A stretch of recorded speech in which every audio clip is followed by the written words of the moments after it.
Carles Núñez i represento l'Escola Proa.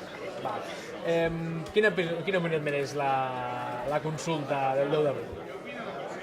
L'opinió és que és un dret al qual no podem renunciar ningú, cap de les persones que estem per aquí en aquest país, cap dels catalans podem renunciar. I ja està, no hi ha més a dir. És un dret al qual no podem renunciar. Com a entitat, què voleu, què us heu marcat?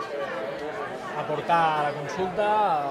Nosaltres, en principi, el que podem fer és, òbviament, donar tota la publicitat que calgui donar-li amb totes les famílies que porten els seus fills i les seves filles a la nostra escola. Hem ofert l'entitat, els espais de l'entitat, per al dia de la consulta, per el que faci falta, amb tots els recursos que nosaltres podrem posar i que tenim al centre. I, òbviament, també ens plantegem, perquè ens ho han comentat i no tenim cap inconvenient en poder ser, si us interessa, un centre on es puguin anar fent les votacions anticipades, amb tot el que això significa. Hi ha alguna frase emotiva per animar la participació?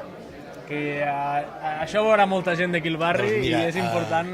A la gent ens hem de dir tots plegats que si tenim una opinió sobre aquest tema, i la tenim, allò del no sabe no contesta és mentira, si tenim una opinió sobre aquest tema, l'hem de donar. I si no la donem, sempre ens trobarem algú que interpretarà el nostre silenci com més li convingui. Per tant, els silencis en aquests casos són problemàtics. Si tenim una opinió, l'hem de donar, sigui la que sigui, favorable, desfavorable o el que faci falta, però l'hem de donar. Ja està. Molt bé, doncs moltes gràcies.